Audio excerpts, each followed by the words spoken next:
The objectives there. Thank you.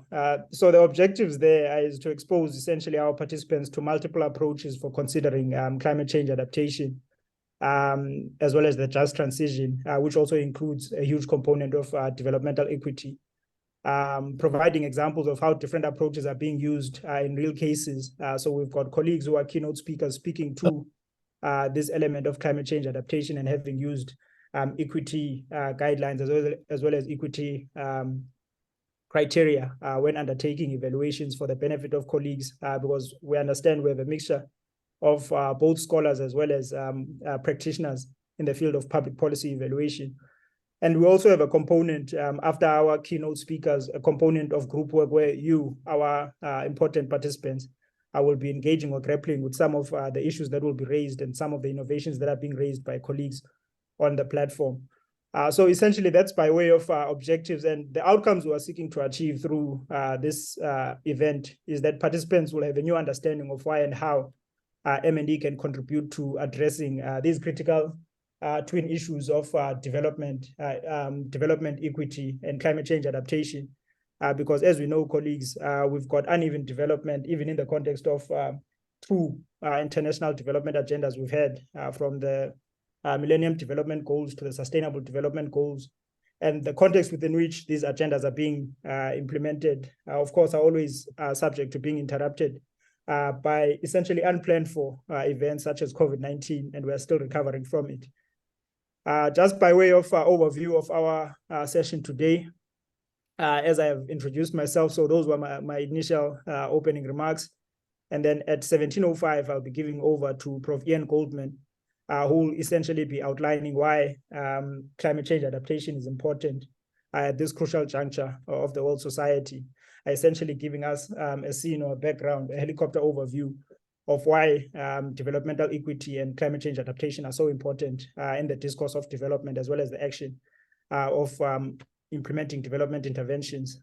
And then we've got Dr. Andrew Rowe, who will also be giving us an overview of some of the footprint evaluation interventions that have sort of been unearthed, and some of the key lessons learned from this innovation of footprint evaluation. And then we'll also have Dr. Jane Davidson, who will also be speaking to issues pertaining to footprint evaluation and the just transition. And then we'll hand over to Ms. Jen Norrens, Stanley and Philip, who will be going over South African examples of how essentially we've come up with climate change adaptation and ecosystems health criteria, and then how these have been applied in practice when undertaking evaluations. And then after that initial session, our first session of keynote addresses, will then move into the interactive session, essentially, where we'll be split into 2 or 3 groups. Jen, I think, will be guided by the participants. I see we've got quite a number of participants, so I think those 3 groups will be a reality, where we'll be tackling with some of the innovations that will be presented here, and how maybe our colleagues as practitioners, as scholars, can sort of advocate for greater environmental sustainability when undertaking evaluations. And then we'll have a plenary session, and then we'll move to close. So essentially, colleagues, that is the broad overview of our program today. And Jen, I think we can sort of go into the beaming of that key slide of ours. So I think our first key speaker, colleagues, let me just locate my mouse. Our first key speaker is Prof. Ian Goldman, who is a SAMIA board member, the president of the International Evaluation Academy, who is essentially aware of many heads in the evaluation space, public policy space. And he was essentially one of the leaders in setting up the South African National Evaluation System. So, Prof, without wasting any more time, let me hand over to you right on time to go over your presentation. Thanks, Aya. So I just want to set the context for why we're focusing on this issue. And you can go to the next slide, Jen. The urgency of the challenges facing us, many in this room probably are aware of this, but we want to link together the issues of climate, of ecosystems and environment, and also of equity. And this is the latest graph from the IPCC, and press again, Jen. You'll see that the trajectory of emissions, if we're going to limit the warming to 1.5 degrees, is unbelievably steep. You have to have 10% cuts per annum in emissions per annum, and this implies a radical change in our systems. Next slide. But this is intimately linked with issues about equity. The chart on the left gives the population shares, so the top 1%, the middle 40%, etc. And the second graph, and if you touch again, Jen, shows the contribution to emissions from the top 1% is 15% of emissions, and the next 40%, the next 9% is 34% of emissions. So between the top 1% and the next 9%, either the top 10%, 50% of emissions contributing to climate change are coming from the top 10%. And who are the top 10%? Next, press again. If you're earning $40 a day, it puts you in the top 10% globally. So that includes everybody in this room, I think. Touch again. So we may not be the 1%, but we're certainly the 9%, with the cars, the houses, eating lots of meat, consuming clothes, electronics, flying, and our lifestyles have to change, and we have to find systems that will lead to that. And M&E has to be part of that process. Next slide. We're decimating the wildlife, the ecosystems and biodiversity. As it says here, the total weight of wild mammals is now less than 10% of humanity's. Next. We're causing massive problems about antibiotic resistance. Next slide. Next. And the impacts of the 1.5 degrees, or even worse, 2 degrees, in terms of the loss of plant species, the loss of insect species, the decline in coral reefs, extreme heat, etc., are dramatic, and they increase very dramatically between 1.5 degrees and 2 degrees. Next. So if we're going to build towards climate health with global temperatures returning to safe levels, if we're going to return to ecosystems health, we've got to have strategies for addressing CEH. Touch again.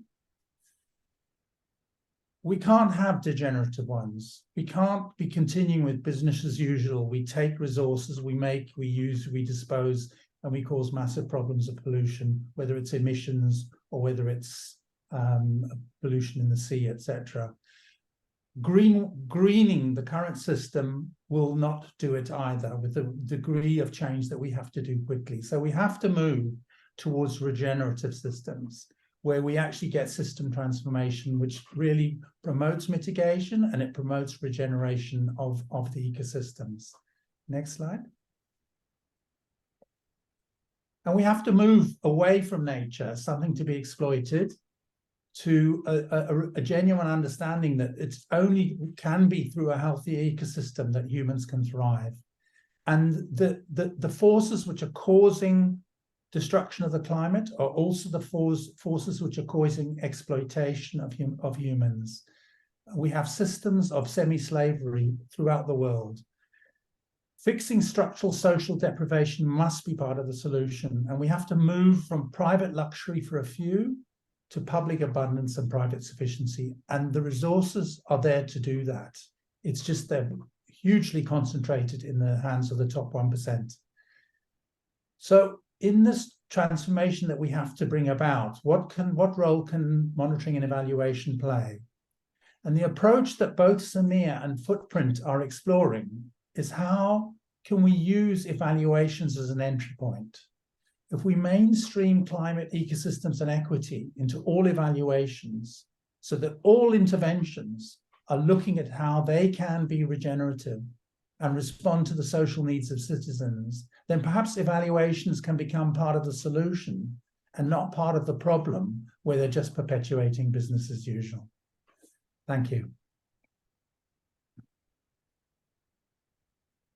Thank you very much, Prof, for your broad overview and within time.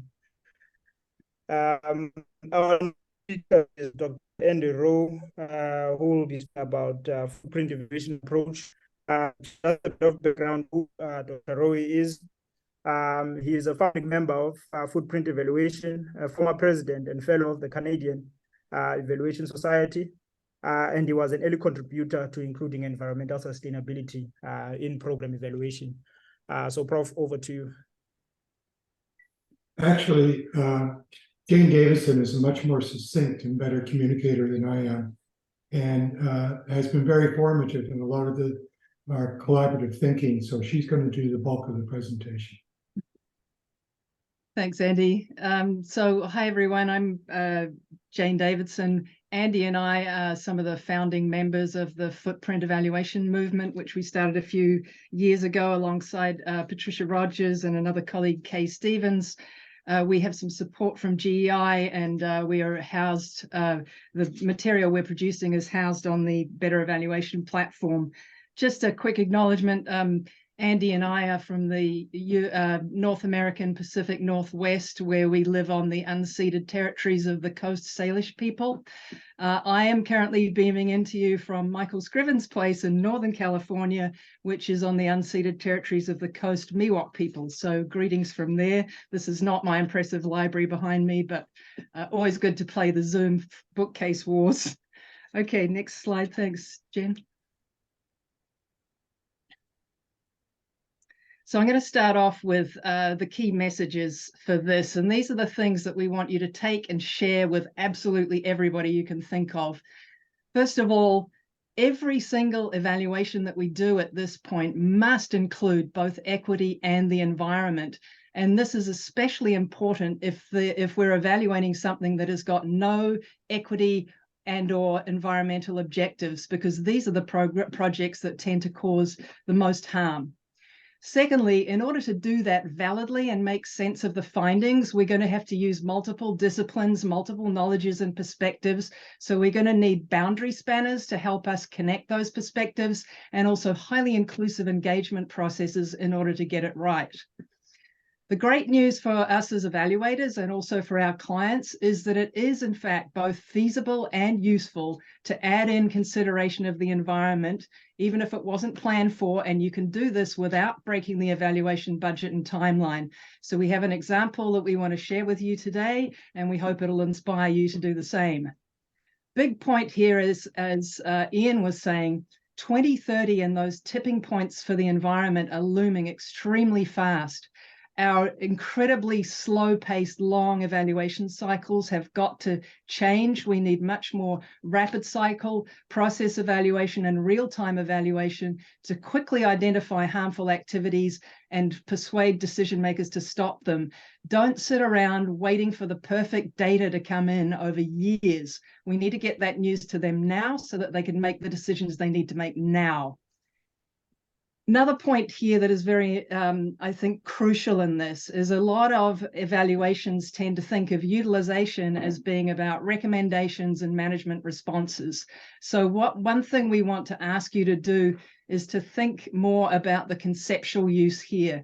We need decision makers to understand that it's not just human systems that are important, but the natural systems as well, and the interplay between them. And we want them to understand this in a way that they can never unsee it, and they will always think of this whenever they're designing new policies and programs and lead them. Finally, as you'll see today, there are lots of people, different groups, all building knowledge together about how to do this in very different contexts. So there isn't any one right way to do it. We're going to give you a couple of options today to inspire you, we hope. But we invite you to join us to help us produce some ideas that can help us get where we need to go. Next slide, thanks, Jen. So we're going to explain something of the footprint evaluation approach, and we're going to do this through a case that we applied it to, which was the midterm review of Uganda's National Strategy for Private Sector Development. So joining us later on will be Timothy Lubanga, who is from the Department of the Prime Minister, and will be able to tell us how this was received and kind of what it was like when it landed in those offices. Next slide. So with this strategy, Uganda is looking for inclusive and sustainable economic development that's driven by a productive collaboration within and between the public and private sectors. As you can see, the scope of the strategy was very expansive, covering a wide range of policies and initiatives and covering multiple different sectors and industries. Next slide. So this is an evaluation that was already being conducted by a Uganda-based evaluation team who kindly agreed to collaborate along with the stakeholders in the government. So from the footprint evaluation side, one thing that we wanted to do with this piece of work was to test the concept and see, can we make this doable, feasible, and within budget and timeline, even under some quite difficult constraints, as you can see in the list here. Next slide. So here's a quick synopsis of what we did. One thing, I mean, I'm just covering the highlights here, obviously. So one thing was that the terms of reference specifically referred to the OECD DAC criteria. Now, it's possible to apply these in a sustainability inclusive way. We have some guidance for how to do that. And so that was one thing that we used. As you can imagine, when you're looking at environmental sustainability, there are so many issues you can focus on. Less is more, so we picked 2 or 3 big issues to focus on to try and get some attention to those, rather than trying to dilute the effort by covering absolutely everything. Next, we worked to find feasible and cost-effective sources of evidence. And then we also used evaluative reasoning to generate some really robust insights using the available evidence. So remember the kinds of constraints we were under, not able to go and collect additional evidence that wasn't already existing. So we had to come up with creative ideas. Also, because it wasn't possible to visit the locations in person due to various constraints, we used GIS as a strategy to know the place and understand the geography virtually, so that then we would be able to comment on impacts on the environment. And then another piece that was really important here was to really, rather than writing a rich description that doesn't get to a clear evaluative conclusion, we really encouraged the evaluation team and contributed to that to really provide clarity for decision makers, not just on describing what was happening, but being very clear about how beneficial or detrimental any natural system impacts were or might potentially be. So next slide. Okay, now the OECD DAC criteria, particularly these little short form questions that I'm sure you're all very familiar with, tend to focus primarily on human systems and ignore the natural system effects. So the footprint evaluation team, if you can just hit, thank you. So the footprint evaluation team took the liberty of reframing these to be more sustainability inclusive. And we've also written a short guidance document with more detail on how to do this. So I'll include a link to that later on. Next slide, please. Now, for this particular evaluation, we focused on 3 of the OECD DAC criteria. On the left, you can see how these were expressed in the terms of reference for the evaluation. And as you'll see there, it's pretty thin when it comes to mention of the environment. So one of the things that we did was to take those and rewrite them a little bit so that we could get a little bit more of a sustainability inclusive application by applying the footprint lens to those elements. Next slide. Now, something that we didn't actually use for this particular evaluation, but it's closely related, so I wanted to highlight it for people that might find it useful. So in addition to that guidance for using the OECD DAC criteria and framing evaluation questions like that, another resource we've developed is guidance for writing sustainability inclusive key evaluation questions. Next slide. Now here's the short list of what we've got. This is basically a cheat sheet for commissioners and evaluators to use these questions to frame your entire evaluation. So if you're commissioning an evaluation, you can rewrite these questions so that they're relevant to the particular thing that's being evaluated. And then you can drop this into the terms of reference for when you're commissioning an evaluation. If you're an evaluator, you could take these questions and adapt them as a high-level framework for any evaluation. You can also use these KEQs to inform sustainability-ready design, implementation, monitoring, and adaptation. Next slide, please. So in the resource that we've showed the link to, we've unpacked the full KEQs to clarify the kinds of things that would be addressed, as well as a few sub-questions to consider. So I'm just sharing this as one example of what it looks like.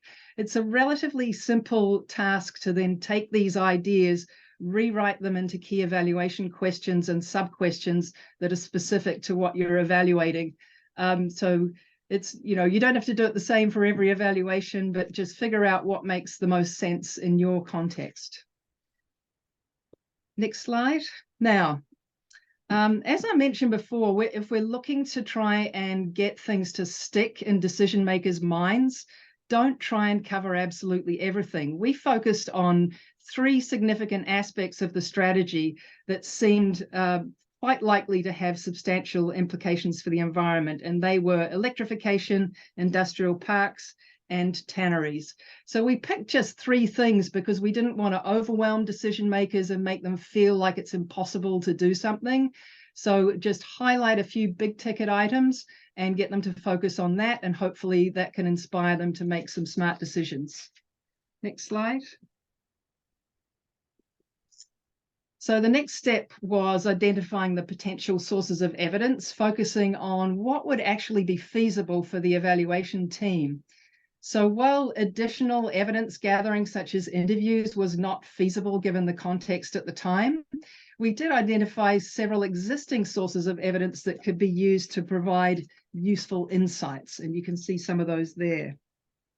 So going to the next slide, we're going to do this in pieces. So the first thing was that we looked at that's very easy to obtain, and we have some guidance for where and how to do this, is to find out for the evaluation you're doing, what are the relevant government and organizational commitments that are related to environmental protection and restoration. So identify those. Next. Then we can take a look at what's the existing research and historical data tell you about the risk of negative impacts if some of these things aren't properly managed. And then you can take a look at the existing strategy, the way it was designed, and also look into the monitoring systems of any data that's been collected along the way. And you can see how well those, or how much attention is being paid to managing the risks that were probably identified often in either in those organizational commitments or in some environmental impact statement. And then these 3 things, you know, without collecting any additional primary data, these 3 things can give you enough information about what the main risks are of important negative impacts on the environment. And then that provides us with enough information to give some recommendations to decision makers about how they can address this in the updated strategy and do it now. So we don't have to wait another year or 2 for data. Okay, I'm going to hand over to Andy now, who's going to talk about how we got to know the place virtually and some of the conclusions tools we've got. So let me.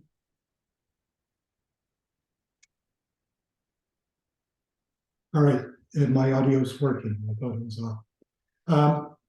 Thank you, Jane. Jane talked about fundamentally with the key evaluation questions, the OECD DAC criteria, of asking the question, what difference does this make to the natural systems? We have this example of the tanneries to give you further information about how we did it. Jane spoke about boundary spanners. I functioned as a boundary spanner. I know a lot about tanneries. I've evaluated them and done development work on tanneries. And so I was aware of the environmental effects and who would be impacted. And that's what a boundary spanner really does. Someone who's aware of the other knowledge sources and can bring bring those sources to the evaluation, not provide the conclusions, but to bring those sources so that they can dialogue. One of the things we found, and this was conducted during the period of COVID, so of course we couldn't travel. One of the things we knew was that GIS systems are a wonderful tool, big data tool, used very effectively by the Global Environment Facility and their evaluations. So we use GIS to locate the tanneries, look at the population centers, assess things like the likelihood of children playing near settling ponds, look at the flow of water to see where, if the heavy metals didn't settle properly, where they would flow into, and things like that. So GIS allowed us to look quite closely at the place. And ironically, it provided us with some information that we couldn't have otherwise obtained by going to the place. So that there are today very different ways that you can, sources of information, as Jane talked about, that you can use. And a boundary spanner provides you the linkage and the connectivity to the people, to the knowledge holders, and to the information sources. So GIS was very important in our ability to look at the tanneries. Can I have the next slide, please? Now, Jane has also spoken to the importance of making really clear evaluative conclusions. Can I hit it once more, please? And this is really critical. And Ian has spoken about how we need to really move from the red and the orange. Most of our work now is in the orange area, up towards the neutral and into the beneficial restorative world. We know that almost everything that humans do is harmful to natural systems. So it makes perfect sense that most development interventions are harmful to natural systems. So we have to ask the question, what difference does it make to natural systems? And we have to provide clear answers, because people aren't used to thinking, accustomed to thinking in terms of the effect on natural systems. So we developed this typology, and it was first applied in a very large IFAD, International Fund for Agricultural Development, evaluation of smallholder agriculture and the contributions of IFAD to climate adaptation. And we found that 70% of the IFAD interventions, even though they were using contemporary thinking on climate and sustainability, 70% of those interventions were actually harming natural systems. That is, they were in the sustainability aware, but still harmful. And as far as we know, this is the first time that such a statement has been made and defended against heavy pushback within the various layers of IFAD. So the key thing is, it's possible to do. Our budget for doing this in an evaluation, it was very large, it was a thematic evaluation, so $300,000 to $500,000, I don't actually know. But I do know that our total resources to generate this and the other stuff we did around sustainability and natural systems was around $30,000. So just as Jane has been talking, it's possible to do this in a very feasible way, as long as you really focus on producing crystal clear evaluative conclusions. Go to the next slide. And both Jane and Ian have spoken about the connectivity between natural system effects and equity. Can I have the next slide? Or just click it again. So we're working on what we call a matrix that will allow you to position the intervention, make the judgments that will position your interventions in this matrix. Natural system, where are you on that? Human system effects, where are you in that? And we're currently developing rubrics to help evaluators do this, and that can be used to include this into all evaluations. And as we've shown with the IFAD example and the Uganda example, it's possible to do this in a very feasible way. Over to Jane. Okay, do you want to just stay on that first slide for a second, Jen? So I just want to add one more point here. Now, we appreciate that most evaluations probably don't draw conclusions that are super clear, like a rating like this. And we realize that that's kind of globally, that's kind of the way, the norm, the way that evaluations are done. But we want to challenge you to step up and make super clear conclusions. When we write reports that can be interpreted in various different ways, depending on who's reading them, that's a problem, because decision makers can then say, oh, well, maybe it's not so serious. So when you get super clear evaluative conclusions like this, it would be great to, that's going to be something that then helps decision makers understand how good or bad the effects are and how urgent it is to fix them. So it doesn't sort of allow a lot of wiggle room for saying, oh, maybe it's not so bad.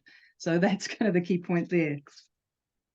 Now, next slide, thanks. So we're just going to share like some of the lessons that we learned here. So the first one, as I said, this was done on an absolute shoestring, remotely adding value to an evaluation that was already underway. We had limited budget and very heavy constraints, but it was still feasible and useful to do something that was going to contribute to the thinking on sustainability. Secondly,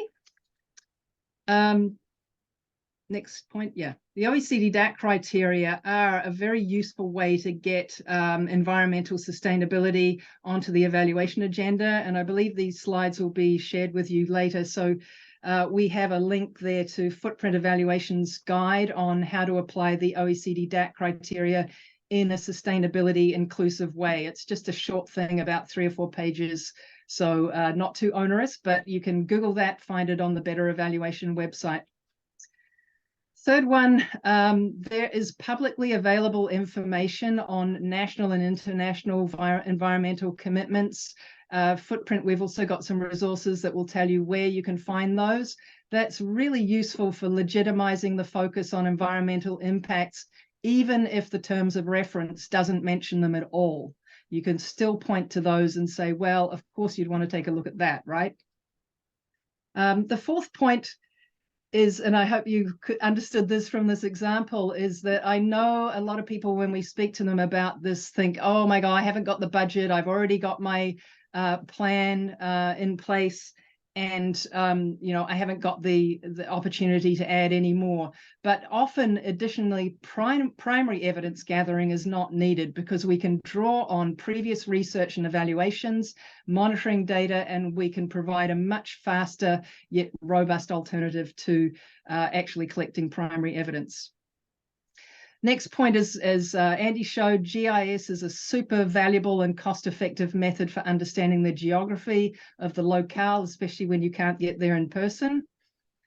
Next point, so use that footprint topology and the sustainability equity matrix and to provide your decision makers with crystal clear conclusions about effects. We think this is going to really help them understand the urgency and hopefully spur them into action. Finally, the bottom line, folks, there's nothing stopping us from doing this, starting doing it right now. So let's do it. Okay, I'm handing over to Timothy to tell us something about how this was received by the government. No, thank you so much, Dr. Davidson, as well as Dr. Rowe. Dr. Davidson, I didn't introduce you, so let me do so belatedly. So Dr. Davidson, colleagues, is a founding member of Footprint Evaluation, working on practical approaches and methodologies for including both equity and environmental sustainability. And as you have seen from their presentation, giving us an overview in terms of how footprint evaluation approach is sort of adapted and how it adapts essentially the OECD DAC criteria, and how you can sort of, like a practical rundown on how you can sort of adapt your key evaluation questions and include environmental sustainability and developmental equity. So our next speaker is Mr. Timothy Lubanga, who is a Commissioner of Monitoring and Evaluation and the Directorate of Monitoring, Evaluation and Inspection in the Office of the Prime Minister in the Republic of Uganda. Commissioner Lubanga is essentially one of the founding fathers of the National Evaluation System in the Republic of Uganda. So, Commissioner, over to you to give us essentially a real-life picture of how you used footprint evaluation approach. Thanks, Aya, and I thank Davidson, Jane, and Andy, who have very elaborately explained the Uganda case study and how it was done. Now, what I'm going to do is just share a few points of our experience here and how this has been perceived, but more importantly, how it has informed the way we are going to do business going forward in terms of evaluations. So the case study is based on a national strategy for private sector development. And the context here is that Uganda in the last 2 decades or so has adopted a private sector-led growth strategy. And so this is very much driving the national priorities of government. And also the promotion of private sector-led growth strategy means that a lot of the national budgetary resources are invested in things like industry, manufacturing, and exploitation of natural resources, things that have a big impact on the environment.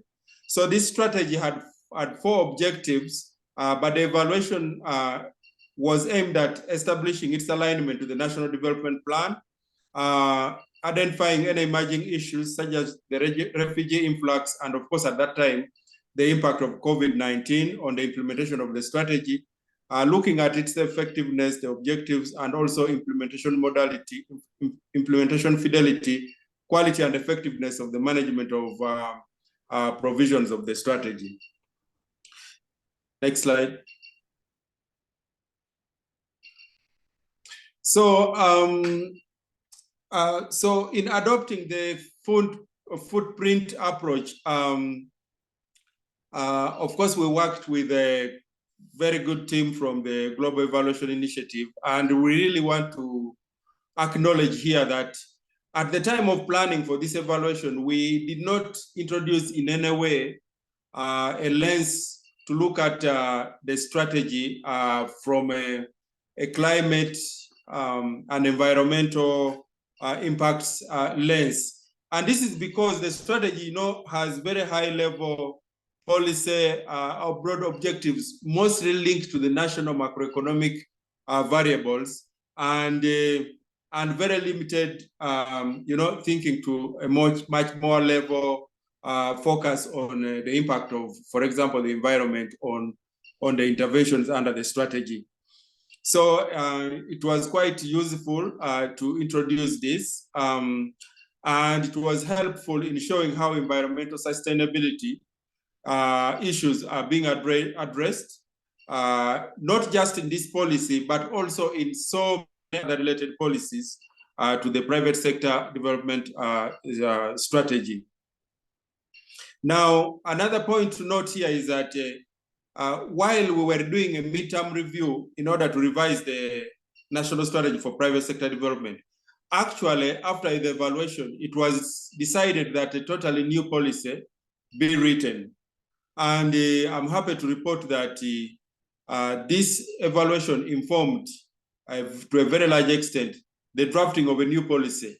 And in that policy, we adopted many principles that were informed by the introduction of this footprint evaluation.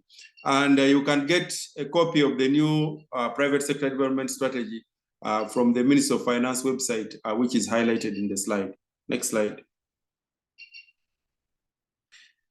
So for us, one of the areas that we benefited from in terms of learning is around the framing of the evaluation. The evaluation team, of course, initially thought that this was extra load, like explained by Jane earlier and Andy, and they thought that, they would not have additional resources to incorporate additional questions and so on. But I think we have very good lessons on how you can revisit the framing of the evaluation itself, just to introduce a new angle to be used for looking at the evaluation without necessarily having to collect additional data or expand the scope of the evaluation, but really work within the terms of reference. So decisions needed to be made about the scope and boundaries of the system being evaluated. And as explained earlier, there were strong considerations around the time, the circumstances under which this evaluation was undertaken, and also the resources available. But I think after lengthy but very detailed negotiations with the evaluation team, we were able to reach a compromise and redefine the scope of the evaluation. It has already been highlighted that the OECD criteria was quite useful, and our focus was mainly looking at the principles of coherence, impact, and sustainability, especially looking at the nature of the interventions largely covered by the policy. But more importantly, we had to develop an instrument for negotiations with the evaluation team on the TOR and also the evaluation questions, with very strong discussions around why should this question not be framed this way, or can we add an additional question without necessarily expanding the cost of data collection. When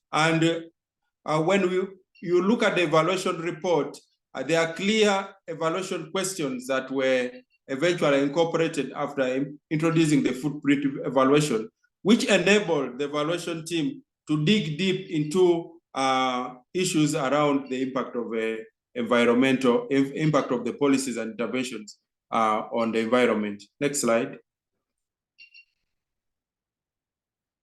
So the third area of influence was around data collection and data analysis.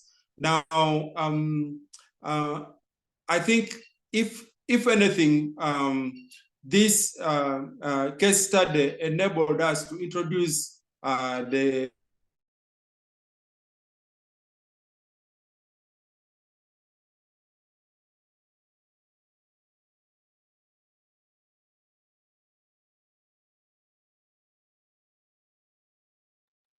evaluations that we want to commission by October. And we are taking advantage of the team that we hired to do this GIS mapping to support this evaluation. One is on an infrastructure investment. This is not very common here that we do robust comprehensive evaluations of infrastructure investments. And the other is on the agricultural sector.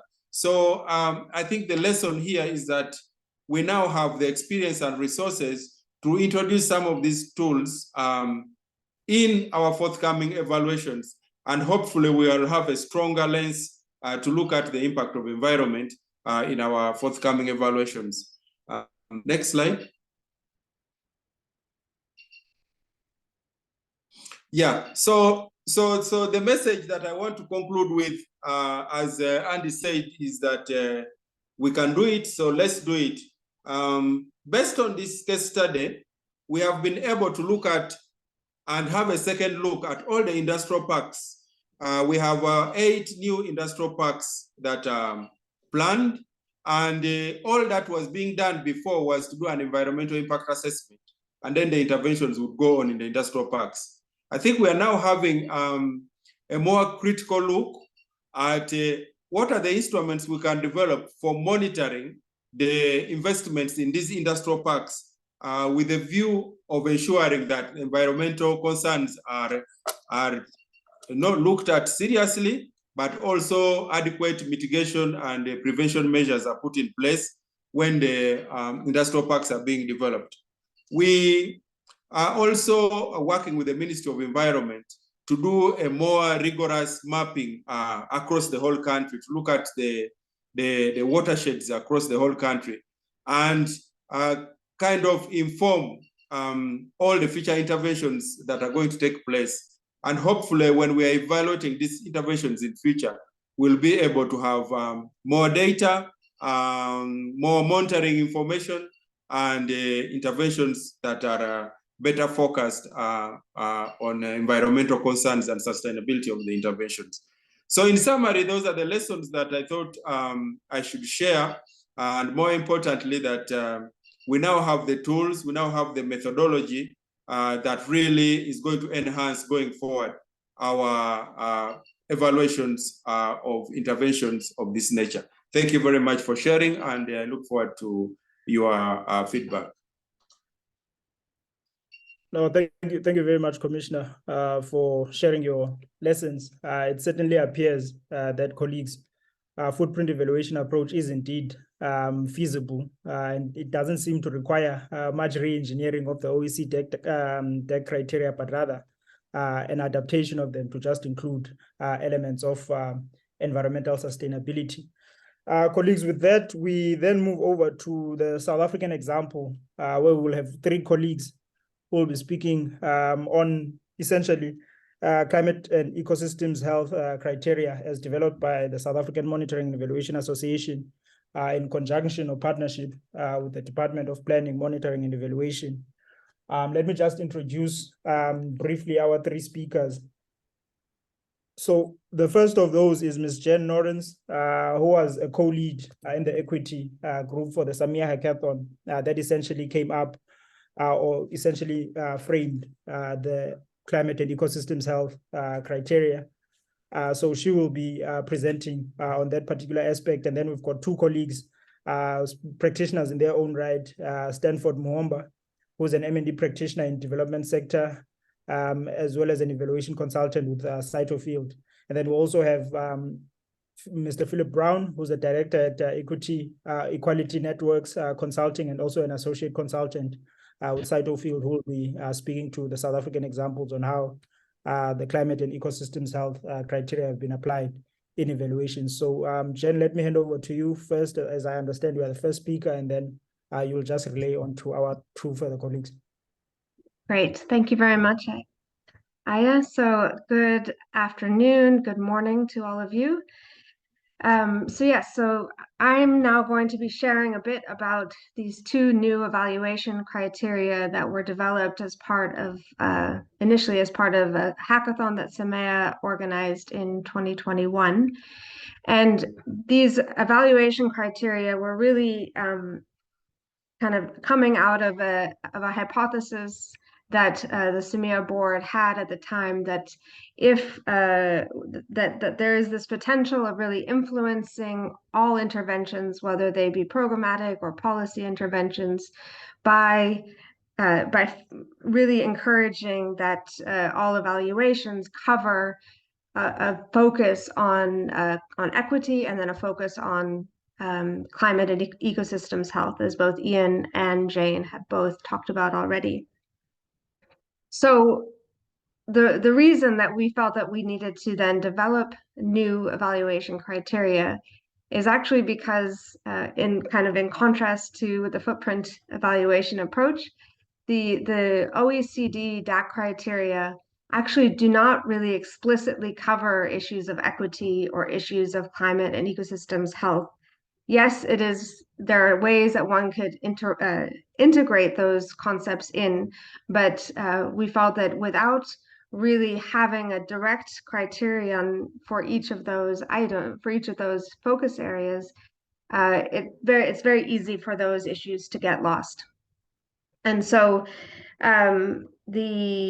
in 2021, SAMEA organized this hackathon, and there were a number of different groups that were involved in addressing different critical issues that are facing the M&E space within South Africa and also globally. And there were 2 groups that were tackling developing these new criteria. We had opportunity to then share the guidelines with peer reviewers, and are currently piloting the integration of these 2 criteria and guidelines into evaluations, including the Department of Social Development in a design and implementation evaluation of the Household Food and Nutrition Security Program, and then the Department of Science and Innovation and their implementation evaluation of the Water RDI roadmap. And that's what will be discussed in a little bit. And these guidelines will be issued by the Department of Planning, Monitoring and Evaluation, hopefully within the next month or so. So the first criterion to present to you is transformative equity. And so this criterion, we defined it as the extent to which and interventions objectives, its design, implementation, and impact contribute to or do not contribute to addressing systemic inequities and promoting a more inclusive society. And in our discussions during the hackathon, we really spent quite a lot of time thinking about, are we talking about equity? Are we talking about equality? Why focus on equity? And our decision was that equity and along with justice is really around restoration. It's around really transforming those systems and bringing back a sense of balance, and that through equity, then we can get to equality. So we have 5 dimensions within this criterion, the first being population or populace. So that's looking at the who benefits, who loses, who is included, who is excluded.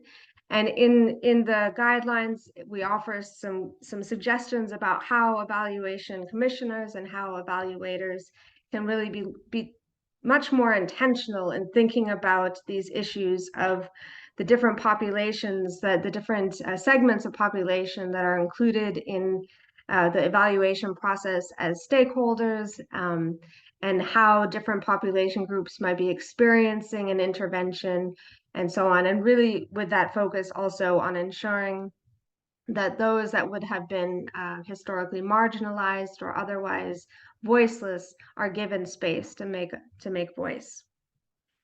Then the second dimension is cause and effect, so the how, and that is looking at how inequity plays out within a situation, or how the intervention itself is responding to issues of inequity. So this is looking at more of those structural, deep-rooted, systemic factors that manifest and kind of recreate issues of inequity. Then we have space. So this is our where. And we felt it was very important within the South African context to cover this idea of the spatial dynamics, the geographic dynamics within South Africa, given its legacy, it's a very sad legacy of apartheid.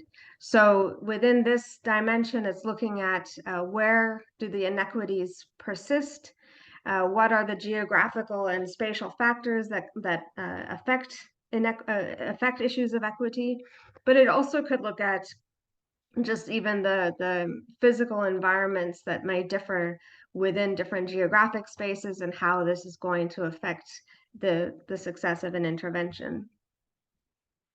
Then we have content and intention. So this is the what, and this is looking at what the transformative change potential of the intervention is in relation to equity.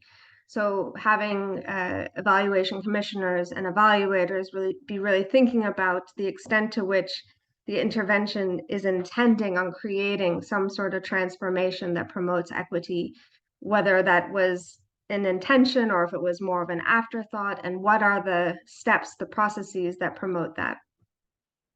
And then the final dimension is timing or time, and this is our when. So looking at the time that the intervention, but also the evaluation itself is taking place, and thinking about the current political, social discourse around that issue that's being evaluated, looking at how the equity issue is changing over time, what is influencing those changes, if not, and also within this dimension, looking at the durability of those equity results. Within our guidelines, we also provided a set of kind of guiding principles for both the commissioners as well as evaluators to be really thinking through in the process of both developing the evaluation TOR and the evaluation plan, and then also in implementing the evaluation itself. And these are probably not, they're not new or outrageous in any way, but it's really making sure that there is that intention in the process, to be thinking about issues of equality and justice, to be thinking about issues around power and voice. Of course, for South Africa, this idea of Ubuntu and the multiple ways and interconnected ways of knowing and ways of being were important for us to include. And then, of course, the systems thinking and understanding how everything is interconnected. Then the second criterion is climate and ecosystems health. And so this definition is, does the intervention degrade or regenerate climate and ecosystems health? And how will it be affected by changes within the climate or health or within the ecosystems health? And if you remember from the beginning, when Ian was showing, we have these options of or strategies in terms of promoting ecosystems health, and that we need to be working towards that regeneration. So this criterion has three dimensions. The first, looking at the impacts of the intervention on climate and ecosystems health. So if it was and this is very similar to the Ugandan case, if it's looking at an intervention around an agricultural program or the tanneries, how is that intervention affecting the ecosystems within which it's placed? Then the second dimension is looking at the impact of climate crisis or ecosystems breakdown on the intervention. So in the case of in South Africa last year in KwaZulu-Natal, where I'm based, we had a massive flood in April. So what is the impact of that flood on maybe a food systems program or on an intervention that is focused on I don't know, maybe like a street cleaning, like a work program for young people in the work cleaning streets. So it's looking at those impacts of the ecosystems breakdown on the intervention itself. And then the third is looking at the adaptive capacity of the intervention. So is there within the intervention, is there opportunities to have some sort of educative component and supporting adaptation for the beneficiaries as well? So those are the three dimensions within this climate and ecosystems health criterion. And within the guidelines, again, there was sort of guidance given to evaluation commissioners and to evaluation consultants around how to really tackle, how to apply these concepts to the evaluation process, different ways of thinking about how the intervention is interacting with the natural environment, to be thinking about the intervention's aims, its theory of change, is it explicit or not? And so the guidelines that we developed for each of those two criterion. Now these are guidelines that were developed in line with the Department of Planning, Monitoring and Evaluation's guidelines on developing a TOR, a terms of reference, and we really structured it in line with that TOR guideline so that it would be hopefully easier to be applying to evaluations. And so, it's looking at, go down to looking at how, climate and ecosystems or equity relate to the intervention, similar to what Jane and Andy and Timothy were talking about, really thinking about how do you adjust your purpose, your scope, how do you adjust the evaluation questions so that it can better reflect these issues? And then related to that is adapting the design and the methodology and considering the resources involved. And then, of course, how then to integrate these into the management of the evaluation and into its use, and how that will influence the development of improvement plans and so on. And just, I'm not going to go through these in depth, but so on both sets of guidelines, we also felt it was very important to provide examples of how the two criteria could be integrated into evaluation questions. So for each type of evaluation, we gave examples of how both how the kind of the primary question could be adapted to reflect either of the criteria, and then the specific, more in-depth evaluation questions, also how they could be then adapted to cover those different criteria and the different dimensions within. So that was for CEH, and this one here is on an example for equity and looking at the an implementation evaluation. So as mentioned, we are in the process of trying to pilot these criteria into existing evaluations, and the Department of Science and Innovation, they were part of a training that took place in July last year. And from that training, they modified their TOR to accommodate the two criteria and the guidelines. And for some of in terms of the questions that they then put into their TOR to better reflect the two criterion, one was looking at how the water RDI roadmap responded to the climate and ecosystems health criterion, and what were some of the climate and ecosystems health outcomes that could be anticipated. And then for equity, to look at whether the intervention has been responsive to various vulnerable groups and institutions. And so they engaged Citifield as the evaluators to conduct the evaluation. And Citifield is now going to take on and explain how they've assumed this challenge, and some of the maybe reflections that they have in this process, because it's still quite early stages in terms of the evaluation implementation.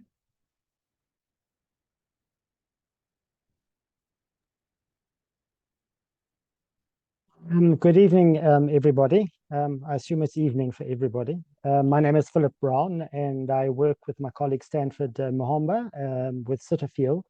And we are the service provider for this particular evaluation of the National Water Research Development and Innovation Roadmap, which is a 10-year roadmap from 2015 to 2025.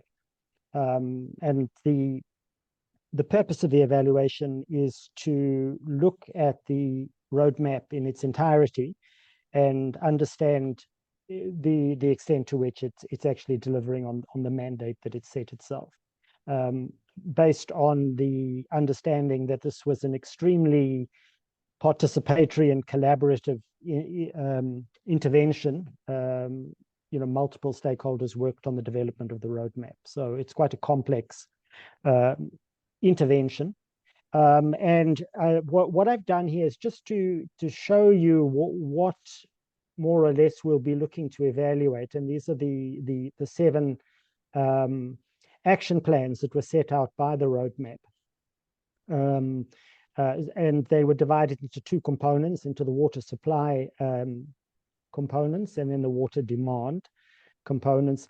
And I think the main sort of takeaway for us as evaluators is that the roadmap itself is a fairly technocratic exercise, very focused on delivery and efficiencies. You can see there, for example, it's focused on issues around infrastructure, on governance, performance, sustainability of funding, and so on. And so there's very little in amongst all of that talks directly to issues either of equity or to climate and ecosystem health. Although I think as previous presenters have noted, a lot of these are kind of issues that are subsumed beneath all of this. And if we look at there's not a theory of change per se for the roadmap, but if we look at some of the assumptions that the roadmap was built around, it is obvious that there was a strong driver in terms of South Africa being a water-stressed country, and the importance of addressing water issues long before we sort of hit the doomsday scenario of just running out of water altogether. And I think, I think the current crisis around electricity supply is probably illustrative of where we could go with the water in South Africa as well. So I think this roadmap has a particular importance. So I think the two kind of questions that we wanted to really address are, does this roadmap adequately address critical equity and climate and ecosystems health issues? And this may involve quite a bit of burrowing down into the activities that have been implemented by different partners and stakeholders. But ultimately, what we'd also like to understand is the extent to which these action plans are actually meeting the needs and the lived realities of South African communities across the board. We know that South Africa has a legacy of inequality and a whole range of inequities around pretty much everything that exists in South African society, the economy, access to resources, etc. So this is the broad outline of what we'll be evaluating as an implementation evaluation, and then how we're starting to think about the equity and climate and ecosystem health issues, as have been spoken to quite eloquently by previous presenters. And I think that we've already had a couple of meetings with the government department that is leading on this evaluation, which is the Department of Science and Innovation, working together with organizations like the Water Research Commission and other key stakeholders, both within government and parastatals and also organizations within civil society. So taking the two DPME guidelines that Jen has been talking to, the guidelines for integrating transformative equity criteria and the guidelines for applying climate and ecosystem health criteria into the evaluation.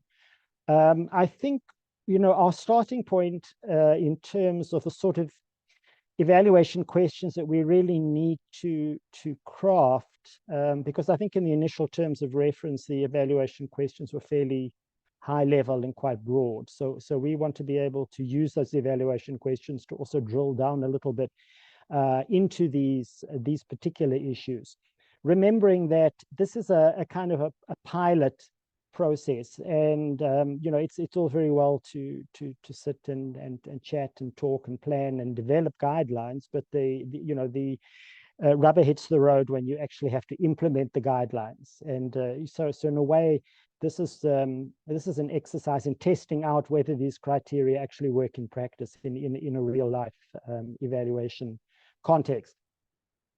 And I think that in terms of equity issues linked to water in South Africa and probably more broadly in most other countries as well, we'll be looking to see the extent to which these particular action plans that were developed in the roadmap have addressed some of the inequities, particularly in access to and use of water resources, and the extent to which they've been either addressed, reduced, or eliminated altogether. And I mean, this is quite a complex issue. It involves issues around user paying. It involves issues around agriculture and access to water sources and a whole range of other things, as well as environmental issues as well. The second area is around, I think, the issue of responsiveness, to the extent to which these action plans that have been developed are actually responding directly to the needs and lived realities of vulnerable communities. So when you sort of move ahead with a technocratic process, you have your planning and you have your implementation plans, et cetera.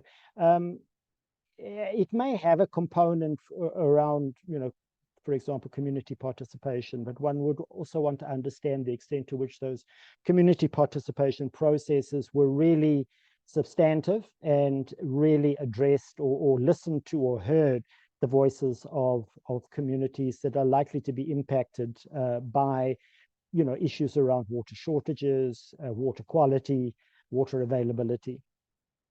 And the third area is around intersectionality. And I think when we're talking about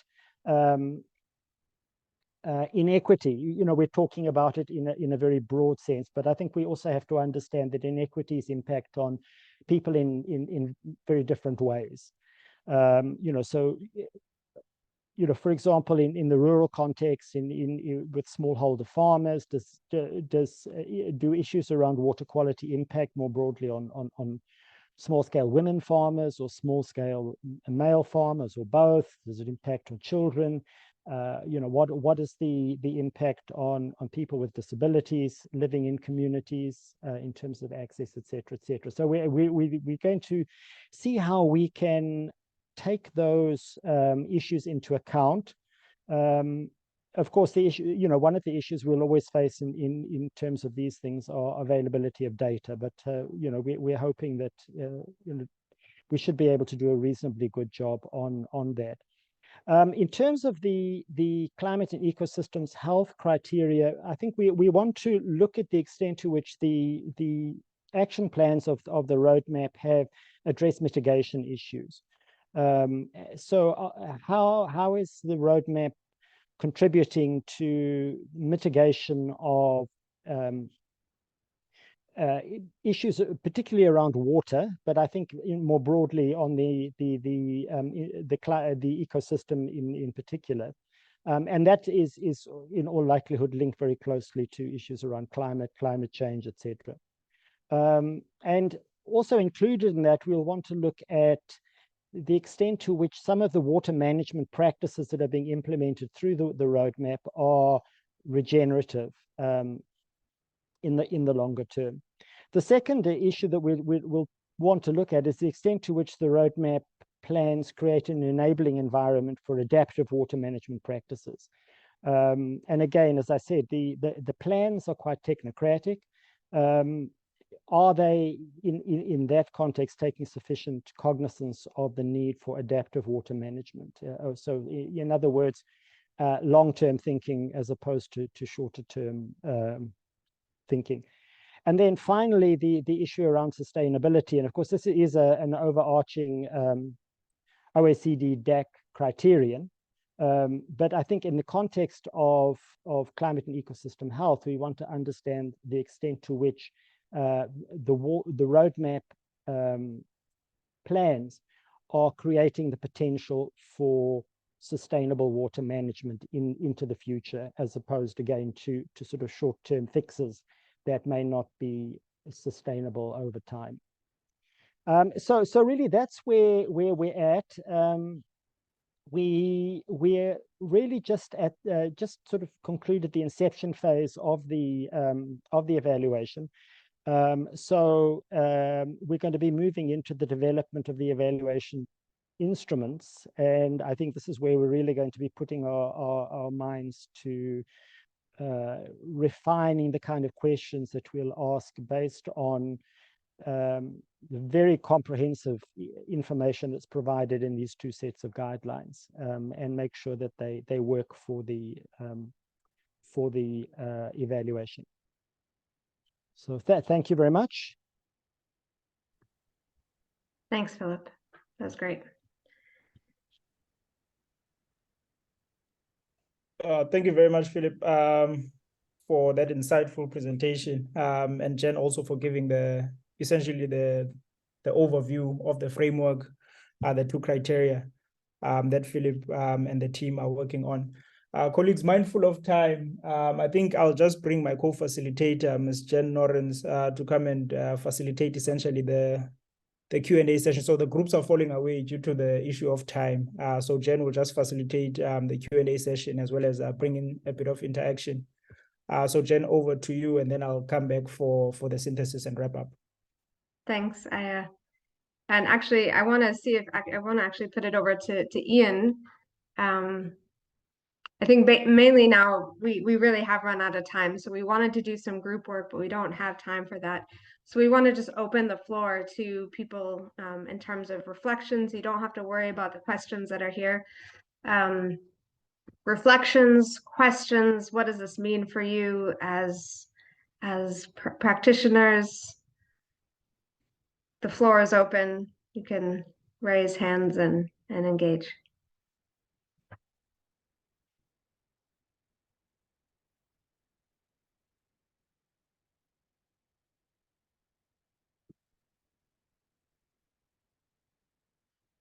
Ian, go ahead.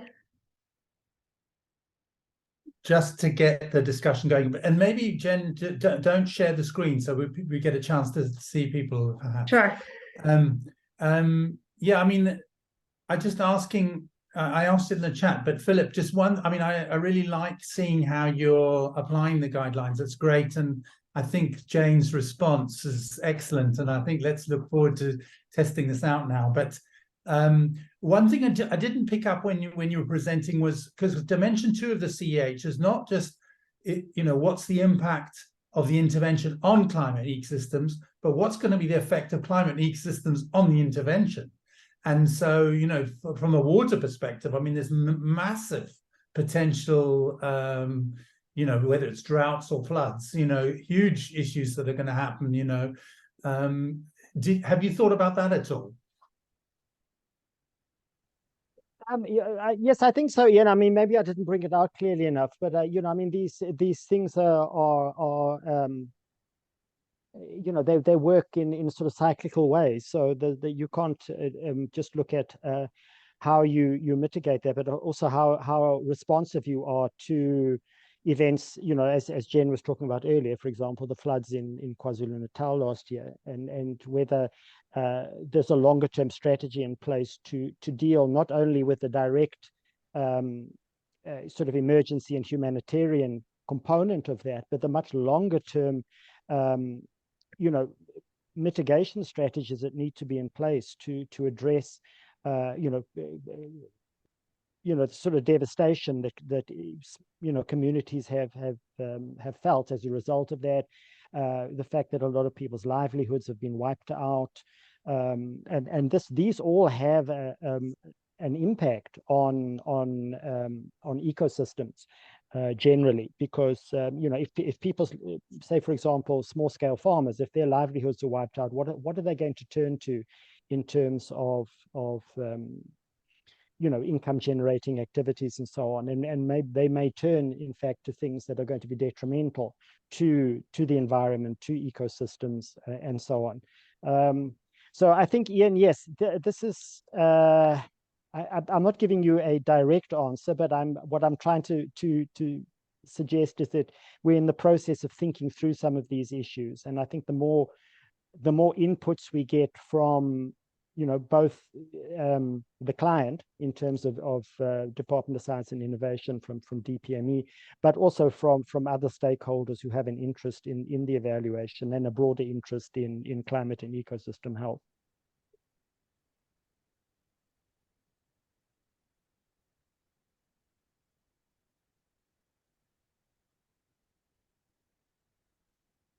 I'm just putting into the chat some links for those before we lose more people. And Jane is also. Great. Any other questions, reflections?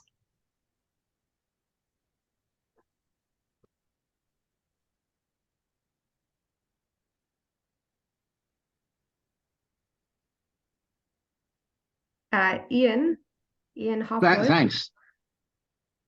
Thanks. I don't have a lot to add, but I thought I shouldn't just sit here nodding off after the opening session and this great session. I think it's a wake-up call. I think the use of the good examples you've given are very helpful indeed. It's very reassuring to know we have this guidance on better evaluation. And especially, I think what's worked well is to bring us close to the thinking going on in Uganda, in South Africa, on the practical application, because we have to move beyond wringing our hands and just worrying about the situation, really seeing what does it mean in practice. So I think it's been a very good session. It's a wake-up call. And I think also this African, well, both cases show the real importance of collaboration with government as well. We're dealing with high-level policies. It's that confidence and that dialogue with the governmental side of things which can give the whole thing more momentum. And I think, unfortunately, it's not always the case that we have that opening and that connection at that high level. So I just think we have to work on many fronts. I hope we can use this week and also the Africa conference next March in Rwanda and so on to keep these debates going on. So thanks everybody for really, that's Ian Hopwood from Senegal and the Senegal Evaluation Association, which is celebrating 10 years of its creation this year. Well, it's really since last year, but we lost count.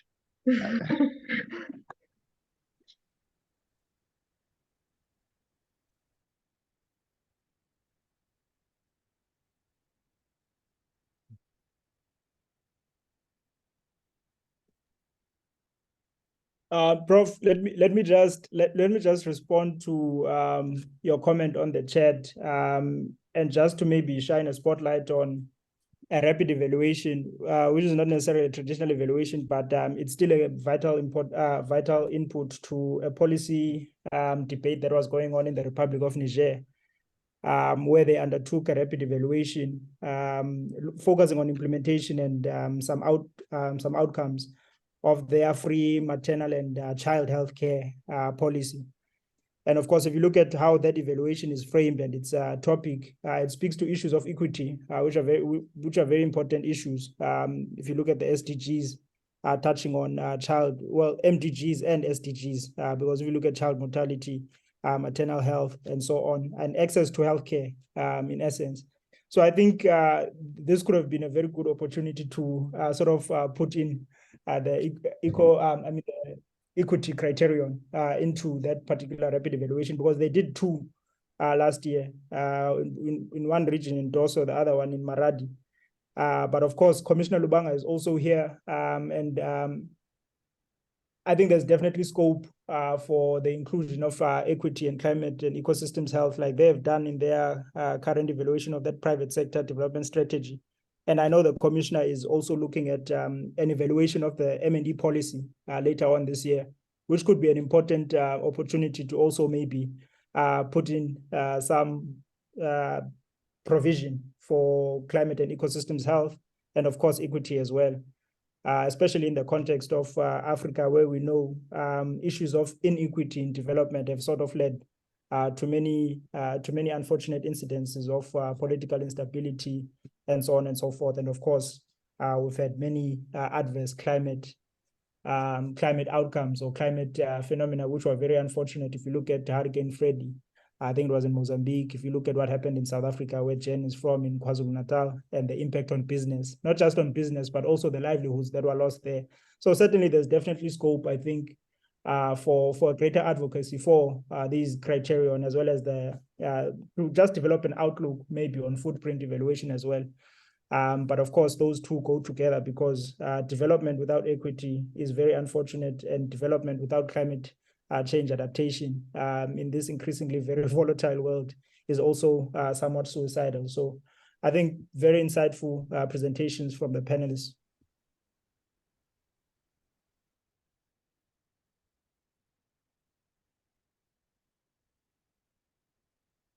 I think, Jen, I left out over. Well, the floor is still open for any further comments. Ian, you had your hand. I just put a challenge to Anne there. I don't know if she's listening, but in terms of the courses at the Evaluators Institute.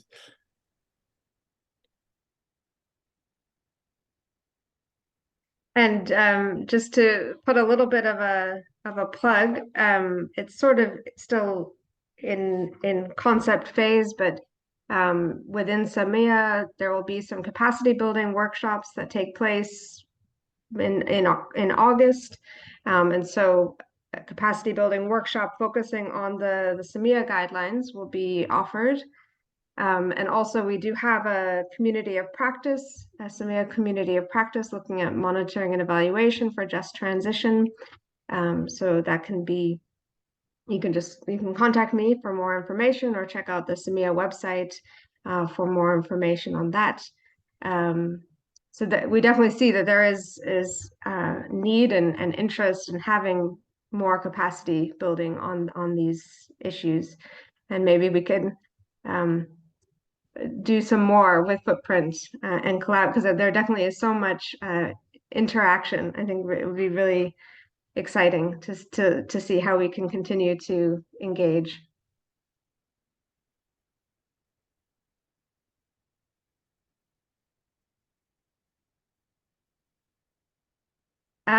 Aya, go ahead. I think we can bring things to a close.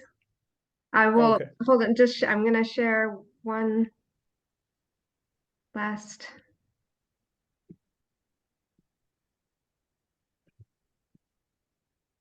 Slide as you close. No, thanks, Jen. I think you removed the slide on the key resources that could be key takeaways for our participants. Yeah. Please go back. Yes.